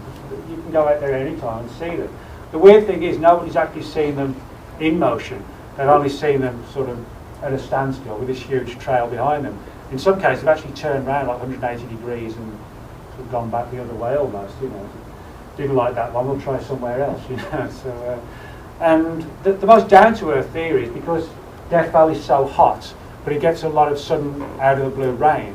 You know, if you imagine you've got like a really baked solid floor, and then the rain comes down and sits on it, so it's only just a slight thickness of rainwater. Well, they also get like these huge super winds that zip through the valley. One theory is, you know, could this sort of thin veneer of rainwater, you know, you get like a lack of friction, and it starts to slowly move the stone, and the wind gets behind it, and then because it's sailing on a slight amount of water, its own, I guess its own power pushes it along, you know, until it's like perhaps goes on a gradient like that and then comes to a halt. That's not impossible. It's kind of an ingenious theory. The problem is some of these stones weigh like 200, 300 pounds, and it's been theorised that, you know, when people try to duplicate this, actually kicking, starting, moving a 200-pound stone, that's what no one's been able to achieve. You know, they've been able to push along a small stone, you know, like a wind turbine device behind it on a bit of water, but actually kick-starting something this high, you know, that's sort of 300 pounds, no one's been able to achieve that. And so, you know, it's given rise to the idea, could there be ancient energies under the ground that are somehow moving along those lines? That theory, like some sort of underground power or technology, is kind of made intriguing because there are a lot of rumours supposedly about ancient, the remains, if you like, of ancient civilizations deep under Death Valley. There are stories about Indiana Jones type people finding entrance points to sort of underground caverns and caves where they found sort of like Roman and Greek type architecture and archeological structures and massive amounts of gold and jewels, and you know where to go. You know, better than winning the lottery, I guess, you know. But some of these stories are certainly sort of folkloric, and there's no doubt about that.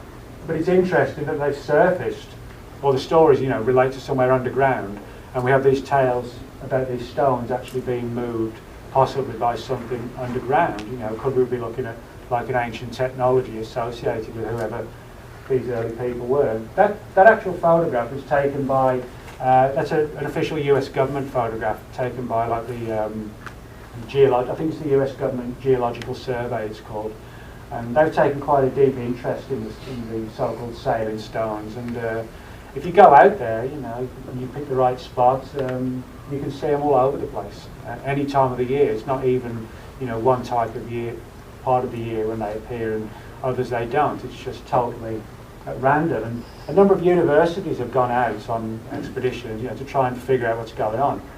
And they've come up with all these theories, but again, they've never been able to film them actually in motion. They've just always stumbled across almost as if the technology or whatever the energy is, you know, deliberately only moves the rocks when no one's around, which makes it even bizarrer. Doesn't like crowds. Yeah, doesn't like crowds. That's the Kremlin, Russia, which is basically like the Russian equivalent of the White House. And it's the home to the Russian Premier today, Vladimir Putin. Again, a lot of weird stuff at the Kremlin. Supposedly the ghosts of Lenin and Stalin, two of the more famous Russian leaders, have been seen wandering the corridors. There's also a crashed UFO story. Roswell, you know, certainly America's most famous crashed UFO story, but reportedly the Russians have got their hands on a number of crashed UFOs over the years, and one legend suggests that at least one of these craft was taken to like a deep bunker below the Kremlin. Now, we're not able to confirm that story, but we can say for sure that these bunkers do exist.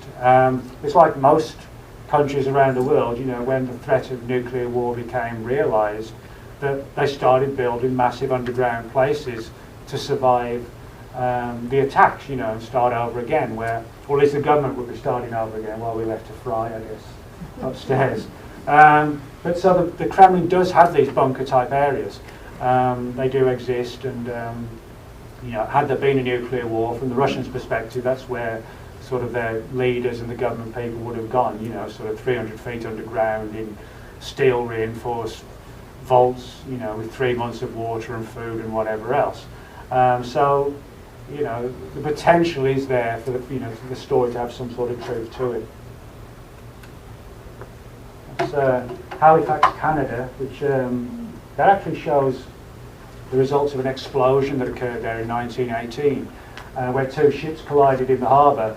Worst case scenario, one of them actually had explosives on board, and it created almost like an atomic bomb explosion. It was one of the biggest natural, I won't say natural explosions, but disaster explosions in history. And thousands of people got killed in the town of Halifax. And ever since the explosion occurred, there have been reports of sort of ghostly encounters with some of the people who were killed in the harbour area of Halifax. But Halifax was also tied with another disaster. When the Titanic went down 6 years earlier in 1912 off Newfoundland, Halifax was the nearest big town where there were sort of ships and boats that could go out and try and help survivors, etc. But the ones they couldn't help, they brought all the bodies back to Halifax, and they're actually stored at a mortuary in town, which today is a restaurant called the Five Fishermen. And a lot of these staff and customers at the Five Fishermen talked about seeing ghosts in the restaurants, literally dozens of them over the years. And then, of course, you realise, 100 years before, it's the town's mortuary. And so Halifax has been tied to two tragic disasters with ghostly activity attached to them, but also the harbour. Back in the mid-1800s, there was like a whole rash of sea serpent sightings, kind of like the Loch Ness monster, these long-necked creatures coming out of the water, and a lot of good quality UFO sightings over the town. Just a few years ago, the Canadian government released some of its files from the Canadian police, where they'd investigated sightings in and around the Halifax area. So this is sort of another example of another hotspot, if you like. And these are just sort of a few of the ones I touch on in the book. And I think, for me at least, you can go anywhere in the world and find strange activity. But there are certain places where it's so dense and it's so many different things going on in one clearly small delineated area that I think we have to look at the place as much as we do at the phenomena that exists there. And I think, however we define what a window area is, or a portal, or a paranormal doorway, I think that's what these things are. And maybe it explains why all these weird creatures like Bigfoot are so elusive. May also explain why UFOs, people say, well, why are they coming from this star system to here, just to scare a few people and go home again? Maybe they're not. Maybe it is just the equivalent for them of jumping from one reality to another, kind of like me stepping off here down to there, literally as simple as that.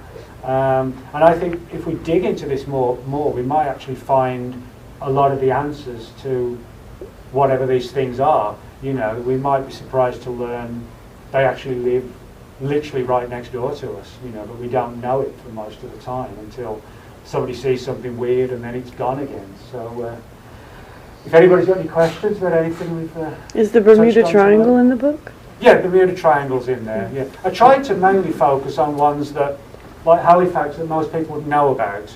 Or even if people know about Loch Ness, they don't know about all the other stuff apart from the monster. But there were a couple that, even though they've been done a lot, I thought I'd include, like the Bermuda Triangle. But that's a weird place. And Topanga Canyon, California. Topanga Canyon, California. No, I haven't got that in there. The publisher said, try and don't sort of focus on just one state or whatever. Oh, yeah. Because people are going to say, what about my state? So there's like 4 from America, 2 from Britain, 1 from Russia, 1 from Japan, a couple from South America. So I tried to cover the planet and not leave anybody out if I could. I seem to recall Ivan Sanderson, who was more of a cryptozoologist, but also looked at UFO phenomena. I seem to recall him plotting 2 like horizontal pearl necklaces, for lack of a better term, around the planet where he was saying he felt like there was a regular recurrence in these spots. And Ivan Sanderson was sort of covered a lot of different areas of research, and he came to believe that these places weren't at random.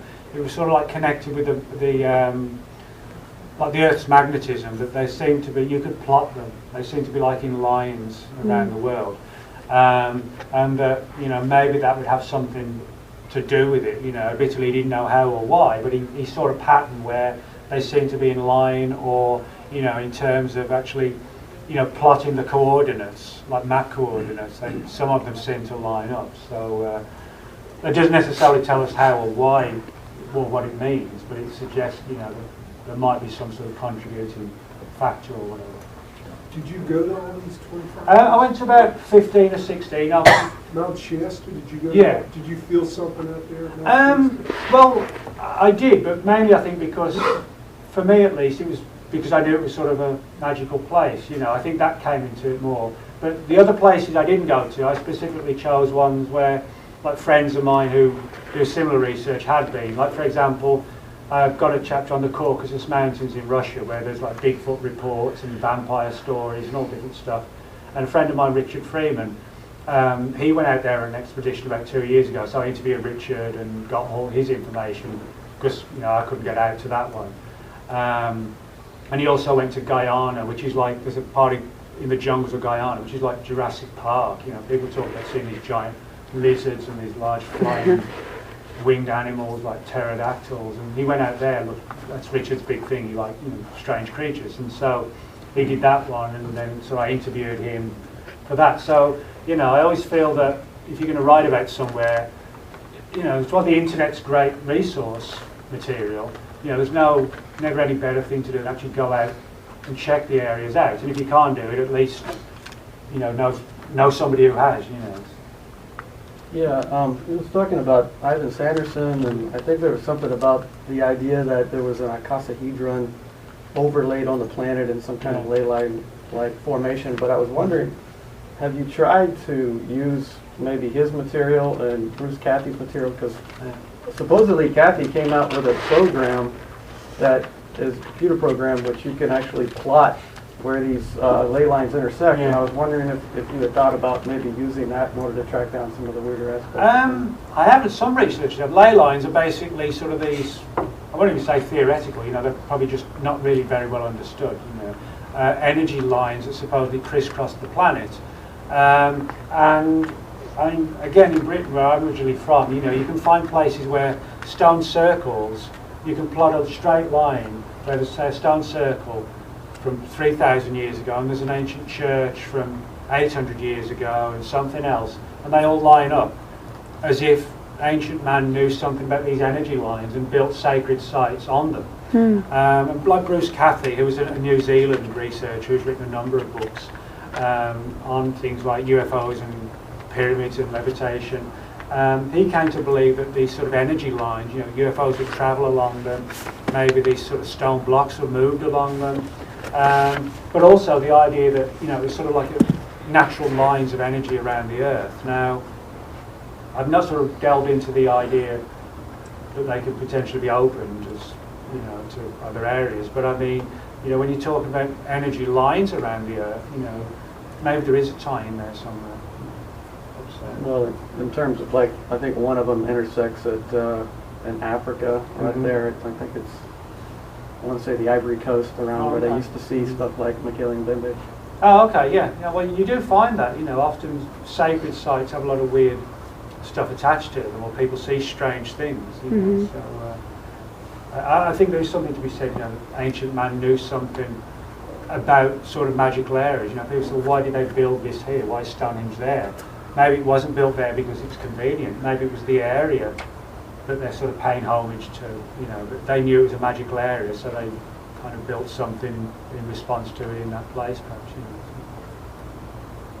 I just wondered, in your looking at the Freedom of Information Act stuff from the Pentagon, if you'd ever gotten a sense of whether they've succeeded getting information from the pyramids, or they're just doing Well, it I mean, certainly there are a lot of rumours, which I can't say we can prove that they did it, but in the 50s, a lot of sort of aircraft magazines, you know, newsstand magazines, were talking about how they got insider sources in the Pentagon saying that the government was researching anti-gravity. And there's actually a famous story that, I don't know why, but this one really got picked up on the internet. It was something titled something like Welcome to the Gravity Engines. And you can find it online, you know, the original. It's like from something like Reader's Digest or something like that. And it talks about, you know, the military back then researching anti-gravity and levitation. And there's pretty good evidence that they were looking at it. But the problem is, of course, you know, it's like anything really alternative gets developed, it just has a stamp of secrecy put on it. You know, that's why I think we've only got a certain number of these files. We've got the early files where they're doing research. You know, if they've achieved it, you know, that's just going to get buried. And if anything's going to serve, it's going to be by accident. You know, somebody declassifies something by mistake or whatever. You know, I've often wondered why is NASA still pissing away billions on rockets? Yeah. We might have the technology. Well, yeah, I mean, again, I think part of the answer to that, you know, for people who didn't hear, is why is NASA still building like rocket engines if it's got anti-gravity? Well, often government agencies don't always share with each other, you know, what they've got. You know, you think that the military or the government is one unified body, but often agencies just don't know what each other's doing. They jealously guard their stuff. And of course, you know, you've got the economic angle. You know, you introduce a technology that gets rid of the need for engines overnight, you're going to bankrupt the Middle East in 24 hours if there's no more need for oil, which you look how unstable the Middle East is now. You imagine that every country in that area bankrupt if we don't want your oil anymore because we don't need it. You know, it could actually not just affect the economy, but put the world on, you know, the edge, so to speak. And so I think a lot of this sort of alternative stuff is looked at by people in government, not just from the perspective of the technology, but what happens if we change the planet by introducing it. You know, we would love it if, you know, unlimited energy, no electric bills, no water bills, you know, make all our lives much easier. You got free energy, but there are a lot of things from the government's perspective that, you know, throw things into chaos, you know. How would they tax it? How would they tax it? They find a way. You know. Do you think you'll do a book on the secret space program? I'm not sure. The question was, do I think there's a secret space program that, you know, sort of running alongside the official one of NASA? Well, you know, it depends how you look at it. I mean, if you go back and look at the newspapers from 1969 when Neil Armstrong first walked on the moon, the stories were, you know, 20 years from now we'll have bases on the moon. You know, there'll be hotels, you'll be able, you know, be able to go on holiday to the moon or whatever. And even if it didn't go to that point, you know, there were stories about how it would be actually quite feasible to build like an outpost on the moon, kind of like the equivalent of a North Pole outpost, that kind of thing. Now, of course, today, you know, there is no more manned space program for NASA. You know, it's like, ironically, but it's true, you know, America today wants to send a man into space because the space shuttle program's being cancelled. They have to ask the Russians, you know, will you send one of our guys up on your next mission? You know, the Russians love to reply, well, we'll think about it, we'll get back to you, you know, just let them steam for 24 hours, you know. And they always say yes, but it's like, you can tell that they feel good. But unfortunately, you know, that's where things are at. There is no manned space program. Doesn't NASA have the X-34s? I mean, those really small space shuttles? Well, they do, but I mean, for all intents and purposes of actually achieving anything meaningful. They don't tell you. No, but I mean, you know, you can look at it two ways. Well, the economy's going downhill. Maybe people have been thinking, let's focus on getting things right here, and the space program we can go back to. But on the other hand, you have people who say, well, the reason the government's not worried about scaling back NASA is because there's more like a militarized space program that runs in tandem with the official one, but that maybe even people in NASA don't know about. I mean, there are a few things you could argue in favour of that. For example, through the Freedom of Information Act, again, just a few years ago, documents surfaced on something called Project Horizon, which was a US Army program, actually set up in 1959 to build a base on the moon. And this was going to be like a totally classified military program, nothing to do with scientific discoveries or advancing knowledge of, you know, the mysteries of space. It was basically, in the event of a war with the Russians, if in a worst case scenario, Russia launched a sneak attack and America couldn't get its missiles back in the air in time, and America got destroyed, literally flattened, before they could, you know, retaliate. If they had an outpost on the moon with, you know, dozens and dozens of nuclear weapons, you know, they could be launched from the moon down to the Earth at the Soviet Union and, you know, take the Russians out, even if America had got taken out as well. So the Army had this plan, Project Horizon, as far back as '59 to build an outpost on the moon. They didn't even, when NASA was formed, 1959-60, they didn't know anything about it. They didn't even know anything about Project Horizon in the 60s. And it only came out when somebody in the Army consulted somebody in NASA about this plan, and they're like, oh, thanks for telling us, guys, you know. So in other words, the military could have kept these programs entirely secret. This is 45, 50 years ago almost. So, you know, the notion that there is a secret space program isn't impossible, but if it does exist, it would have to use technology far in advance than current space technology. The reason being, you know, so when the space shuttle took off, everybody saw it, you know, because it had this huge fuel tank. And that's what, when the space shuttle exploded in '86, you know, and killed all the astronauts, the main reason they died, because they're basically sitting inside a gigantic fuel tank, because that's how much fuel it takes to boost and force the rocket up into space. So, in other words, you can see the space shuttle taking off from 50 miles away, because you've got this huge, expansive amount of explosives, you know, just propellant just going into the sky. So, if there was a secret space program today with rockets going into space, everybody would be seeing them taking off, thinking, what the hell's that? So it would have to be using a technology that isn't rocket-based and probably being going into the sky at night, you know, from a military base and painted black or whatever, so no one would see it. So I don't rule that out, you know, because of the history of the fact that the military has been doing space-based programs. It's proving it, but, you know, I don't rule it out. You had a question? So all of the libraries, you know, in the past, ancient history that have been destroyed, has the government ever gone back and actively looked to try to find, you know, if there's any repositories of information that might... Yeah, like old archives and things yeah. like that. Yeah, well, actually, Yeah. probably the best, most recent example is with the war on Iraq. When the troops went into Iraq, one of the places that became a focal point was the Baghdad Museum, which contains literally thousands of examples of very ancient Middle Eastern treasure, ancient manuscripts, sort of writing on old, you know, papyrus and stones and things like that. And it got looted massively. Now, one of the theories was, well, you know, the looting was just done by people who, you know, they'd lost their homes or whatever, so they stole something, they'd sell it to an archaeologist to get money for food or whatever. But there was actually a study done by an arm of the US Army which found that the basement area of the Baghdad Museum, it looked like that some of the staff had been bribed to actually allow people in there, and the basement part was targeted and just emptied. And a lot of that material was never seen again. And a substantial amount of it reportedly related to sort of very ancient Middle Eastern stories of sort of, you know, the gods coming down, fantastic technologies. And the theory is that, you know, it was basically the looting was a cover to get this material out of Iraq and try and research it, you know, to determine... The war was a cover, you know. Well, not the war itself, but it was a convenient, it was in the right place at the right time to allow something else to go on. And the surrounding of the zigguratted Ur.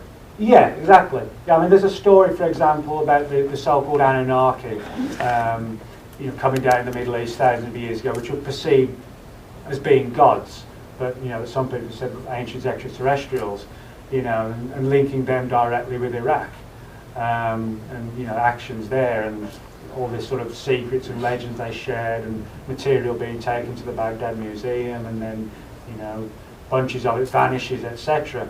So that's probably the most recent perfect example. But there are also a lot of stories. In fact, the one I didn't mention about the Noah's Ark is that a number of years ago, stories began to surface that supposedly certain artifacts found on Mount Ararat were brought into the Smithsonian and basically were held there for a while, and that the staff were told, well, yeah, it was taken from Mount Ararat, we think it could be something to do with Noah's Ark, but don't talk about it.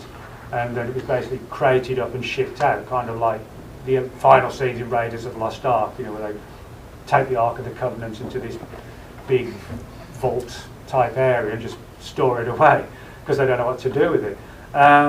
So we have stories like that with the Smithsonian Noah's Ark, and a guy named David Duckworth, who worked there in the late 60s, he was one of the people who went public with his story, and his story was actually published in a book in 1982, and he said he saw this material and was told about it when he was at the Smithsonian in the late 60s, and he said that after he told his story, it was published, 2 FBI agents came out, and he said they didn't exactly threaten me, but they just said, be a good idea if you don't talk about it, so...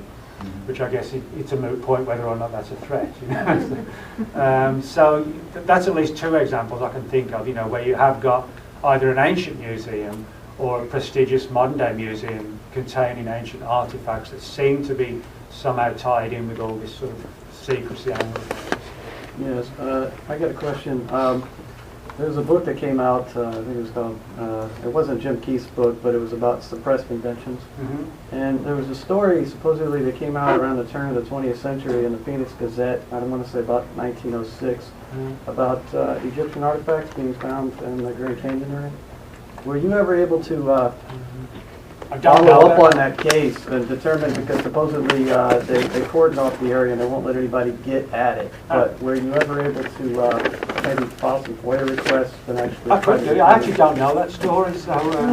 Okay, well, like I said, a small newspaper basically did a story at the turn of the 20th century, I want to say about 1906, 1907, in which they described how there was Egyptian artifacts found at the bottom of the Grand Canyon at a certain point. At a certain, obviously, the area that they found it at, these various caves and all that kind of stuff, I think there was hieroglyphics and stuff like that. They cordoned it off, so you couldn't get at it. And anybody that tried to, maybe take a donkey down there, got, get buzzed by black helicopters. I'm assuming that they've already wiped it clean, but I would just like to see. You're talking about the time when they found it was all cordoned off.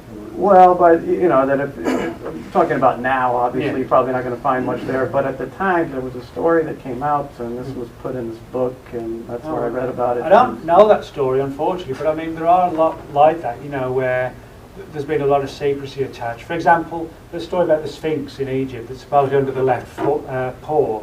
There's supposedly some hidden chamber, and when sort of like the equivalent of sonars, radar, has been tested, it does seem to show that there could be like a hollowed out area under there, and the stories about ancient records being stored there that go far beyond the Egyptians, that tell of a very earlier, massively superior civilization. And the Egyptian government have gone really out of the way to come up with every reason you can think of as to why that area shouldn't be excavated. And that's not rumour, that's fact. They've come up with reasons why, well, maybe one day, but not right now, we just don't want to disturb that area. So you get a lot like that.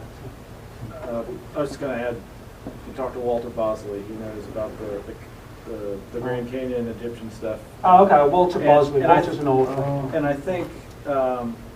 think part of the story involves the Smithsonian again, like somehow they ended up with some of the materials. Right. I was going to ask you about that as well. Well, there's a lot of weird stories about the Smithsonian. There was one story about how supposedly they had the remains of a mammoth. This huge mammoth. The idea is that they lived longer than we think in wilder Siberia, and that supposedly somebody found and killed one, and they hid it because they didn't want to upset the historical, situation of well, science tells us they became extinct then. You know, they didn't want to ridicule the scientists of the era, so they destroyed the body or whatever. There's lots of stories like that with the Smithsonian. I mean, a lot could be folklore, but you know, when you have people speaking on the record, and we can prove that, you know, that they have had ties, you know, with government agencies. I mean, a lot of people don't realise, for example, that museums often acquire ancient artifacts as a result of war, so they're provided by military agencies. You know, it's a lot of people don't think that. It's like, for example, during the Second World War, the Nazis. You know, people say, well, how did they get so big and powerful? Well, they looted. One thing that they looted, like ancient castles all across Europe, plundered them for gold, ancient paintings, architecture, statues, and used that as like collateral. You know, to bribe people in these, you know, towns and whatever to get a foothold there. And eventually a lot of this made it, after the end of the Second World War, to the Vatican. You know, it was secretly handed over to the Vatican for safekeeping, and they deny it because, you know, it implicates a link with the Nazis. But I mean, you know, you get a lot of that where you know, weaponry, artifacts come as a result of you know, war. I mean, as a classic example, I mean, it's on a very different level. My granddad on my dad's side was in the British Army in Egypt, and he I probably shouldn't say this, but he chipped a piece of one of the rock off one of the pyramids and brought it back. So my dad owns it now. It's like a bit of pyramids this big. So he was out there in Egypt for a while, and Like the Egyptian Berlin Wall, huh? yeah, like the Egyptian Berlin Wall. Yeah. I was going to ask you about, have you found any government documents relating to CIA, DIA, FBI's liaison with the Smithsonian in order to cover up a race of giants that supposedly there had been bones that found, went to the Smithsonian and never found them? I've never come across any records on that. I mean, I know the stories about, you know, when they've supposedly found them out in California desert, in, you know, underground caverns, you know, these giant bodies, but I've never looked into it in terms of freedom of information or anything. But, you know, I mean, if you look into the Freedom of Information Act, there's some really weird stuff that's surfaced over the years. It wouldn't surprise me. I mean, one file that I got, which was a very strange one, was a US Army file from the 50s where the Army was trying to determine if dogs possessed ESP, if they possessed psychic powers. You know, and the reason why was they wanted to train dogs to use ESP to find minefields of bombs. You know, could dogs actually find mines buried under the ground? You know, by using psychic powers. You know, just release them on the battlefield, and they gave it up because somebody said, well, how do you know they're not just finding them by scent? You know, and so do we really need to be spending X number of dollars to find them, see if they've got psychic powers? But the Army for like 2 years spent something like $50,000 a year, which is a lot of money back in like 1955, to determine if dogs could use psychic powers to find landmines. That's a really weird file. But the strangest one, without doubt, that I found was a CIA file titled Acoustic Kitty, which it's a very strange file, and it's not very nice for the creature involved. But it involved the CIA getting hold of a cat, and they inserted a radio antenna in its tail, and like a microphone inserted into its neck, and they tried to train it to walk into the grounds of the Russian embassy, and it would, like, you know, walk past people and just pick up fragments of conversation with Russian people standing outside the embassy, you know, and then they'd have guys with the headphones on in the van outside translating what, you know, the guys stood outside the Russian embassy were talking about. Well, that was the plan. But on the very first occasion they tried it, they let the cat out the back doors of the van. He got run over by a truck. So that was that. And they thought, well, that's got to be a sign, you know, that we're probably not worth pursuing, and they gave up on it. But the problem was, they thought eventually it wouldn't have worked anyway, because there'd be massive rejection issues, you know, with implanting some huge piece of metal into poor cat's neck and tail. You know, it wouldn't live long anyway. But government agencies do a lot of weird stuff like that, where they'll just funnel, you know, 50 grand here and there into some totally crackpot project that, you know, probably doesn't stand a chance in hell of ever really working. So. I'd never heard of acoustic levitation. Acoustic levitation? And the Army studying that or something? Yeah, it's basically, where you know, if you like at a rock concert, you feel the sound hitting you. Well, you can actually have what's very concentrated acoustic energy. That's to say, like high or low level sound waves, and they basically, you can direct them. You can literally sort of direct it in one sort of very clearly defined area. And if you have these opposing acoustic direct energy lines, it creates something between them which is known as a resonance zone. So you have these two, it's basically, if you have a magnet, you know, you have two opposite polar sides of a magnet, you try and push it together, you get them this close and you can feel them pushing away from each other. It's like that. Well, if you push them close enough together, you know, you reach that point where your hands kind of start shaking because, you know, they're really forcing against each other. It's kind of like that. And you create what's called a resonance zone. That's what it's officially termed. And the military's had some success in raising small objects within this resonant acoustic zone because they're basically held in place by the acoustic wave pushing from either direction.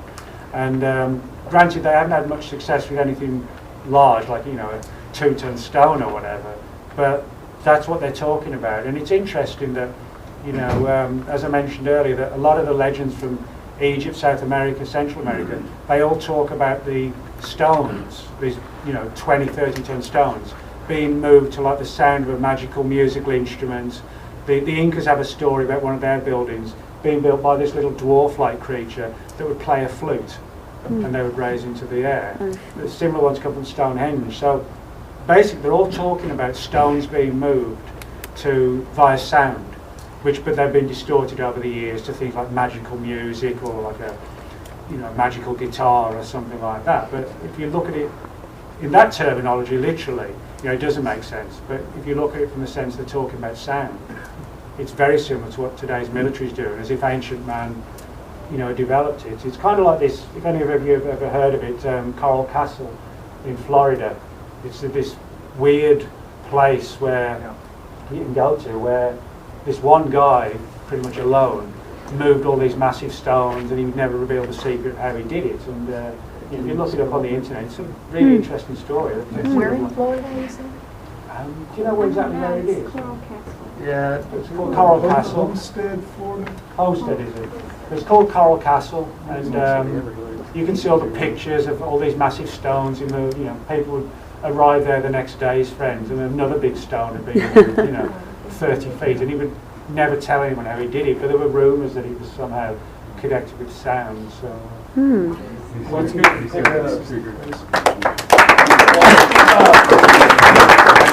Where's your next conference appearance? In Minneapolis. It's on the weekend of October the 19th. It's called the Paradigm Conference. And it's actually a good one. There's Eric von Daniken, who's got the earliest ancient astronaut researcher. He's going to be there. And Marie Jones. Marie's actually a good friend of mine. She wrote a book all about, that contains all this information about the acoustic technology. I forget what it's called now, but she wrote a book all about that. She's going to be speaking there. And it's actually like a 4-day event. It's Thursday, Friday, Saturday and Sunday. And it's basically over the weekend of the 19th of October. What's your next book going to be about? What are you working on? I've got, well, my other big interest, which is cryptozoology, which is the study of unknown animals.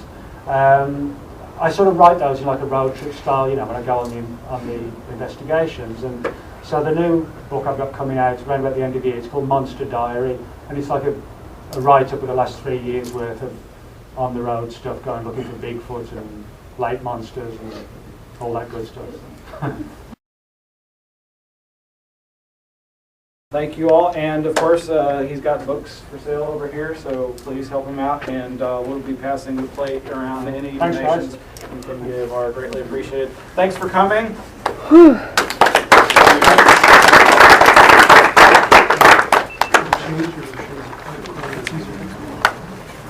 How much does this cost?